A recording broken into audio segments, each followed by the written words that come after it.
The gift. Sarah hadn't meant to stay at work so late on Christmas Eve. The corporate office building was empty now, the usual bustle of hundreds of employees replaced by an eerie stillness that made even the soft hum of the heating system seem intrusive.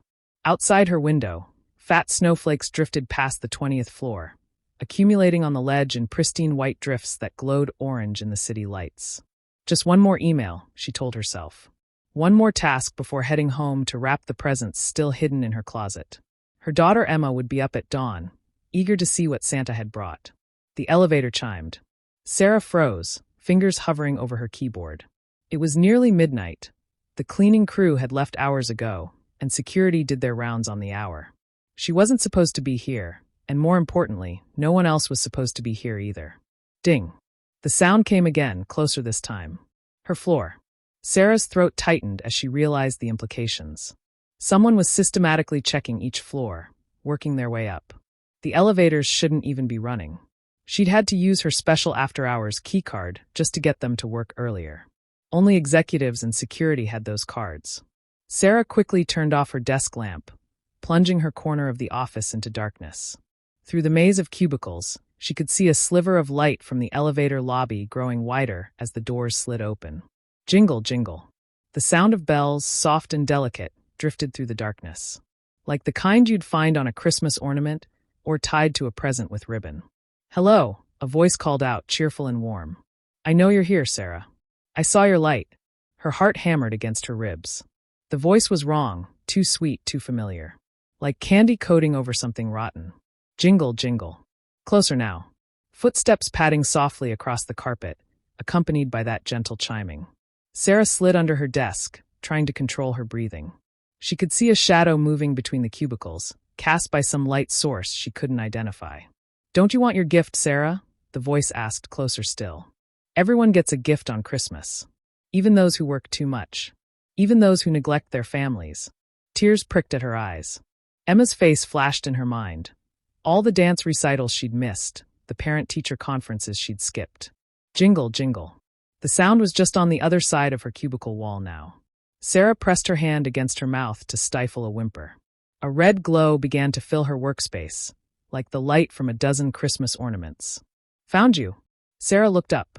Through the gap beneath her desk, she saw black boots dusted with snow, bells tied to their laces with red ribbon. As her gaze traveled upward, she saw the hem of a red coat, white fur trim darkened with something wet that dripped steadily onto the carpet.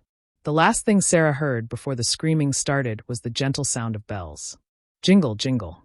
The next morning, Emma found an extra present under the tree, wrapped in red paper and tied with a ribbon that chimed softly when shaken. The tag read simply, "From Santa with love." She never opened it. She never saw her mother again, either. But every Christmas Eve, when the snow falls and midnight approaches, Emma swears she can hear the faint sound of bells, growing closer and closer, floor by floor. Jingle, jingle. He gift, 20 years later. Emma Chin hadn't celebrated Christmas in 20 years. The holiday decorations in her detective's office consisted of a single dead poinsettia, forgotten on a filing cabinet. Her colleagues had long ago stopped inviting her to holiday parties. They'd heard the rumors about what happened to her mother, about the unopened gift that still sat in Emma's apartment, gathering dust. But this Christmas was different. This one she couldn't ignore. 3 prominent executives had vanished from their offices in the past week, all after midnight, all working late. Just like her mother. The connection wouldn't have been obvious to anyone else, but Emma had spent her entire career looking for patterns, waiting for him to return. She stared at the crime scene photos spread across her desk. Each office showed signs of a celebration.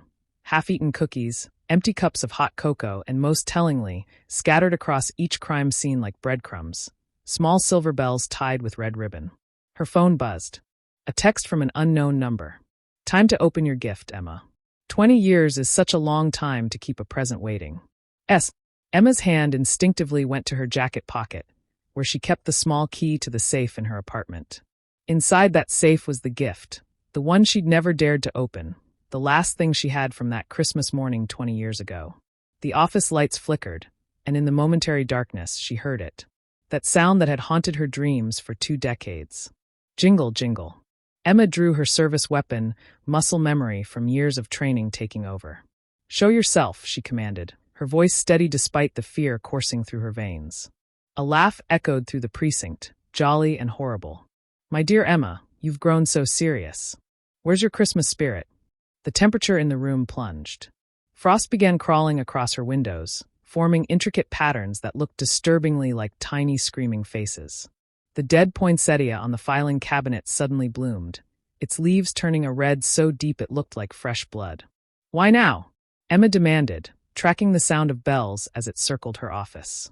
"Why come back after all these years?" "Because you're ready now," the voice replied closer.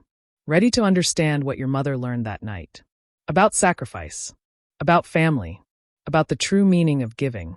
The lights went out completely, plunging the office into darkness. In the glow of her computer screen, Emma saw something impossible: snow falling inside her office, swirling in an unnatural pattern. And in the center of the storm, a figure began to take shape. She caught glimpses of it in the swirling snow, antlers reaching toward the ceiling like gnarled branches, a red coat stained black with decades of midnight visits, a beard of icicles that clinked together like wind chimes. The bells around its wrists chimed with each movement, a sound that had lost none of its terror over the years. "Your mother made a choice that night, Emma. Now it's your turn." The figure extended a hand, frost-covered fingers offering a familiar package, the same one that sat in Emma's safe. But this one was wrapped in fresh paper, the ribbon new and crisp. "Open it. See what she saw." Emma's finger tightened on the trigger. "What happened to the executives?" The figure's laugh rattled the windows. "They received their gifts, of course. Just as the others will. Just as everyone who forgets the importance of family during this blessed season will." It took a step closer. "But you're special, Emma. You get to choose. Open the gift and learn the truth about your mother, or spend another 20 years wondering." The temperature dropped further. Emma's breath came out in white clouds as she aimed her weapon at the figure's heart, if it had won. "There's a third option," she said. "I could end this right now." "Oh, Emma." The figure's smile widened impossibly, revealing rows of teeth like icicles. "Your mother tried that too." The lights flickered once more, and Emma saw them, shapes in the darkness behind the creature. 3 figures in business attire, skin blue with frost, eyes white and unseeing. Behind them, barely visible, was another figure she recognized from old photographs, preserved in ice these 20 years. "Mom," Emma whispered. "Jingle, jingle." The sound came from behind her now. "Merry Christmas, Emma," the voice whispered in her ear. "Time to open your present." She spun around, but it was too late. The last thing she saw was red ribbon and silver bells, and then the darkness took her. They found her office empty the next morning, frost melting on her desk. Her service weapon lay unfired beside her chair, and on her computer screen, a video played on loop, security footage from 20 years ago, showing her mother's last moments. In the corner of her desk, a poinsettia bloomed impossibly in December, its leaves a deep, unnatural red. And in homes across the city, children awoke to find extra presents under their trees, each tagged with a simple message. From Santa, with love. Some say that on quiet nights, if you work late enough in any office building in the city, you can hear the sound of bells moving floor by floor.